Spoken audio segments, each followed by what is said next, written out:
औज़ुबिल्लाहिमिनश्शैतानिर्रजीम बिस्मिल्लाहिर्रहमानिर्रहीम। Dear students, class 9 का lecture number 12 है। इस लेक्चर में हमने एक्सरसाइज स्टार्ट करनी है 7.3। बेटा 7.2 एक्सरसाइज में हमने ऐसी इक्वेशन पढ़ी जिसके अंदर एब्सोल्यूट वैल्यू इंक्लूड हो रही थी। 7.3 के अंदर हमने इन इक्वेलिटीज़ को डिस्कस करना है। जैसा कि चैप्टर का नेम था linear equation and linear inequalities. Linear equation को हमने एक्सरसाइज 7.1 और 7.2 में डिस्कस किया।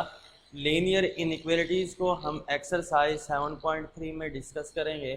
फर्स्ट ऑफ ऑल हम लीनियर इनइक्वालिटीज़ की डेफिनेशन को डिस्कस करते हैं। बेटा वो कहता है कि a linear inequality in one variable x it's mean ऐसी इनइक्वालिटीज होंगी जिनमें सिर्फ एक वेरिएबल इंक्लूड हो रहा होगा और वो वेरिएबल कौन सा होगा, एक्स होगा। Is an inequality in which the variable X occur only to the first power. It's mean के लीनियर इनइक्वालिटीज ऐसी इनइक्वालिटीज होंगी जिसमें पहली बात तो सिर्फ एक वेरिएबल इंक्लूड हो रहा होगा, एक्स। दूसरी बात जो उसकी पावर है वो क्या होगी बेटा, 1 होगी। तो उस इनइक्वालिटी को लीनियर इनइक्वालिटी कहा जाएगा। क्लियर होगी बेटा बात। उसके बाद वो कहता है कि it's standard form and has the standard form, और इसकी जो स्टैंडर्ड फॉर्म है वो क्या है कि ax plus be less than zero. साथ में उसने कंडीशन दी है कि जो a है वो 0 के इक्वल नहीं होना चाहिए। क्लियर होगी बात। और जो a और b है वो किससे बिलोंग करेंगे, रियल नंबर से बिलोंग करेंगे। क्या बेटा, इसकी जो स्टैंडर्ड फॉर्म है वो क्या है, ax plus be less than 0, a is not equal to 0 where a and b belong to r। It's mean कि जो a है वो 0 के इक्वल भी नहीं होना चाहिए और a और जो b हैं वो दोनों बिलोंग करने चाहिए किससे बेटा, रियल नंबर से। उसके बाद वो कहते हैं कि ये जो आपने इनइक्वालिटी का साइन यूज किया है लेस देन, इनइक्वालिटी के 4 साइन है, ये less than, greater than, less than, equal to, greater than and equal to. वो कहता है कि हम इस साइन को ग्रेटर देन, लेस देन और इक्वल टू और greater than and equal to से रिप्लेस कर सकते हैं। यहां तक तो थी बेटा बात लीनियर इनइक्वालिटी की डेफिनेशन की। नेक्स्ट हमने डिस्कस करना है प्रॉपर्टीज ऑफ इनइक्वालिटीज, इनइक्वालिटीज की प्रॉपर्टीज को। सबसे पहली जो प्रॉपर्टी है वो है लॉ ऑफ ट्राइकोटोमी। क्लियर होगी बात बेटा। इस जो लॉ है वो क्या बताता है कि अगर ए और बी दो नंबर हो और दोनों बिलोंग करते हो रियल नंबर से, दोनों किससे बिलोंग करते हो, रियल नंबर से, तो वो कहते हैं कि इन 3 कंडीशन में से कोई एक कंडीशन जो है वो ट्रू होगी। For any A and B belong to R, one and only one of the following statement is true. क्या बेटा, पहली स्टेटमेंट क्या है, A is greater than B, or A is equal to B, or A is greater than B. वो क्या कहता है बेटा कि अगर दो नंबर हो ए और बी, वो बिलोंग करते हो किससे बेटा, रियल नंबर से। वो कहते हैं कि वो 3 कंडीशन बता रहा है। वो 3 कंडीशन क्या है कि ए या तो बी से लेस होगा, या ए बी के इक्वल होगा, या जो ए है वो बी से ग्रेटर होगा। तो वो ये कहना चाहता है कि इन 3 कंडीशंस में से कोई एक कंडीशन यहाँ पर ट्रू होगी। क्लियर होगी बात। नेक्स्ट बेटा सेकंड प्रॉपर्टी है ट्रांजिटिव प्रॉपर्टी। इस प्रॉपर्टी में वो क्या कहता है कि अगर कोई 3 नंबर ए बी और सी बिलोंग करते हैं किससे बेटा, आर से, रियल नंबर से बिलोंग करते हैं। अब क्या कहता है, वो कहता है कि अगर ए ग्रेटर देन हो बी और बी ग्रेटर देन हो सी, अगर ए ग्रेटर देन हो किससे, बी से, और बी जो है वो ग्रेटर देन हो किससे, सी से, तो जो ए है वो ग्रेटर देन होगा किससे बेटा, सी से। इसी तरीके से अगर हम ग्रेटर देन की बात कर रहे हैं तो लेस देन के अंदर भी ये कंडीशन सेटिस्फाई होगी, और वो क्या बनेगा बेटा कि अगर ए लेस है बी से एंड बी जो है वो लेस है किससे, सी से, देन फिर क्या होगा कि जो ए होगा वो लेस देन होगा किससे, सी से। देखते हैं बेटा यहाँ पर वो कहता है कि if A is greater than B and B is greater than C then A is greater than C. Similarly इसी तरीके से if A is less than B and B is less than C then A is less than C. Clear होगी बात बेटा। Next हमारे पास है additive closure property. इस प्रॉपर्टी में वो क्या कहता है कि अगर ए बी और सी तीन नंबर बिलोंग करते हैं रियल नंबर से, किससे बिलोंग करते हैं बेटा? रियल नंबर से।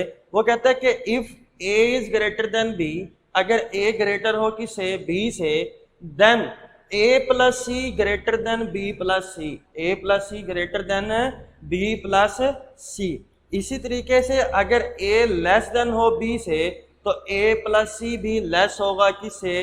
बी प्लस सी से। क्लियर होगी बात बेटा। सेकंड प्रॉपर्टी वो क्या कहता है कि if A is greater than 0 and B is greater than 0, it's mean A भी पॉजिटिव नंबर हो बी भी पॉजिटिव नंबर हो, देन फिर क्या होगा कि A plus B greater than 0। अगर ए भी एक पॉजिटिव नंबर है बी भी एक पॉजिटिव नंबर है, इट्स मीन अगर ए भी ग्रेटर देन 0 है बी भी ग्रेटर देन 0 है, तो उन दोनों का जो सम होगा ए प्लस बी वो भी ग्रेटर देन 0 ही होगा। इसी तरीके से अगर ए लेस देन है 0 एंड बी भी लेस देन 0, अगर ए भी एक नेगेटिव नंबर है और बी भी एक नेगेटिव नंबर है, देन फिर क्या होगा कि A plus be less than 0, कि ए प्लस बी भी नेगेटिव ही होगा। क्लियर होगी बात बेटा। इस प्रॉपर्टी में क्या बताया कि अगर ए भी पॉजिटिव है बी भी पॉजिटिव है तो ए प्लस बी का आंसर भी पॉजिटिव आएगा।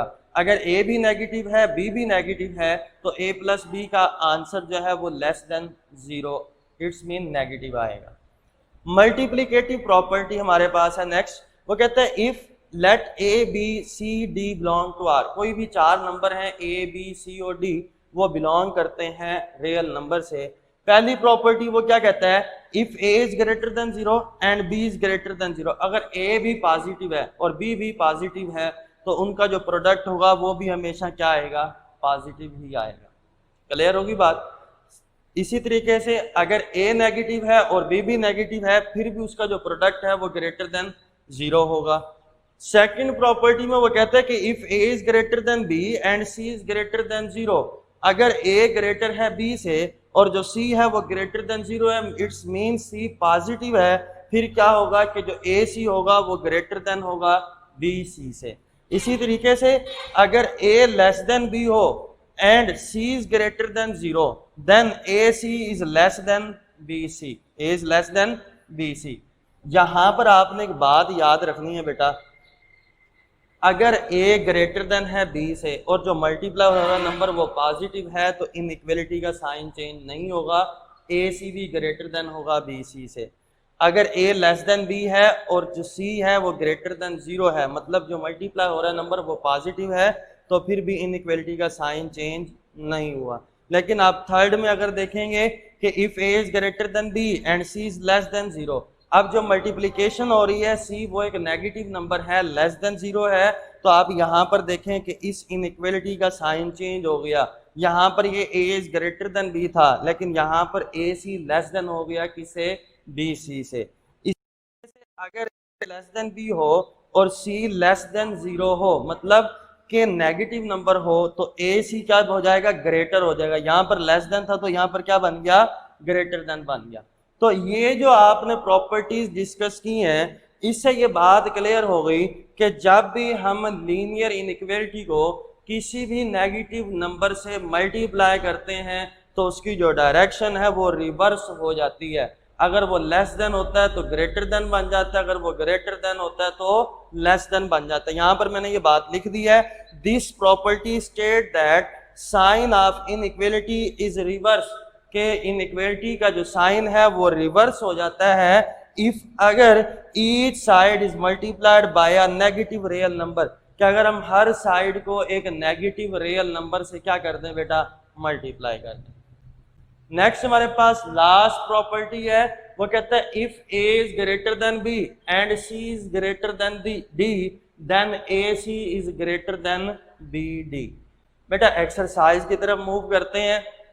इन क्वेश्चन को आपने सेम उसी तरीके से करना है जिस तरीके से आपने इन लीनियर इक्वेशन को सिंप्लीफाई किया कि अगर दोनों तरफ फ्रैक्शन मौजूद हैं तो डिनोमिनेटर के एलसीएम से मल्टीप्लाई कर देंगे, वेरिएबल की तमाम टर्म्स को एक तरफ करेंगे, कांस्टेंट टर्म को इक्वेशन के दूसरी तरफ करेंगे।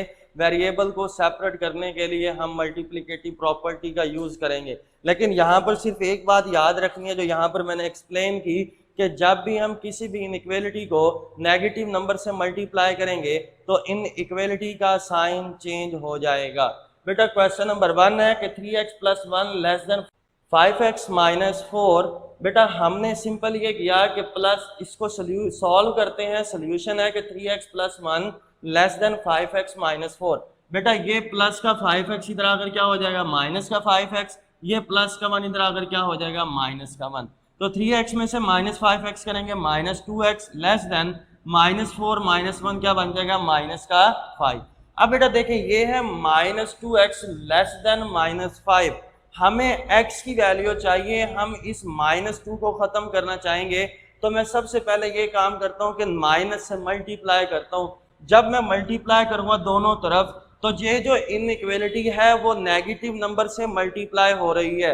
और हम ये बात डिस्कस कर चुके हैं कि जब भी किसी भी इनइक्वालिटी को नेगेटिव नंबर से मल्टीप्लाई लेस देन 5 × 3x - 2। बेटा इसको सॉल्व करने के लिए 3 को 2x से मल्टीप्लाई किया 6x, 3 को 1 से मल्टीप्लाई किया 3, -2 को 2x से मल्टीप्लाई किया 4x, -2 को 5 से मल्टीप्लाई किया 10, लेस देन 5 को 3x, 3x, 5 को 2 से मल्टीप्लाई करें आंसर क्या आता है 10 आता है।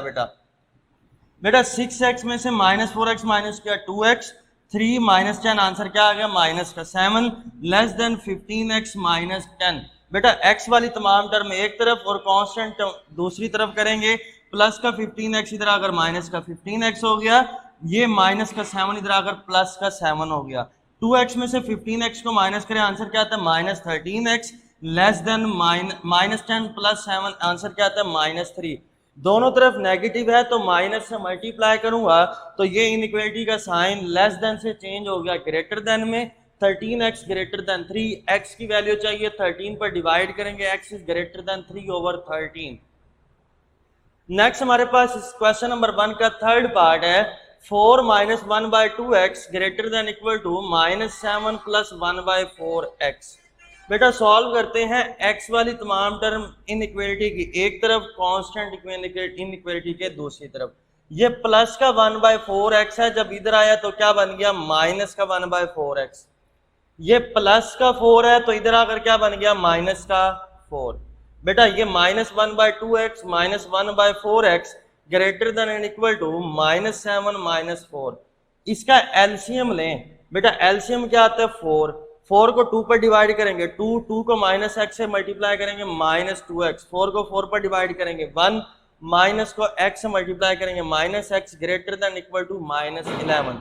बेटा -2x और -x क्या बन गया -3x/4 greater than equal to -11।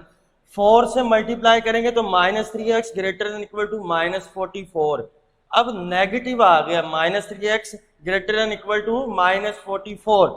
Negative 1 से मल्टीप्लाई करें, -1 से मल्टीप्लाई करेंगे तो ये inequality greater than equal to change हो जाएगी less than and equal to 3x less than and equal to 44। x की वैल्यू के लिए 3 पर डिवाइड करेंगे, x इज लेस देन 44/3। तो हम लिखेंगे कि जो सोल्यूशन सेट है वो x less than x such that x is less than and equal to 44/3। तो बेटा ये आपके पास एक्सरसाइज थी 7.3। इसके क्वेश्चन नंबर 1 के कुछ पार्ट्स को हमने डिस्कस किया है। नेक्स्ट रिमेनिंग पार्ट को इंशाल्लाह ताला हम नेक्स्ट लेक्चर में डिस्कस करेंगे। अल्लाह हाफिज।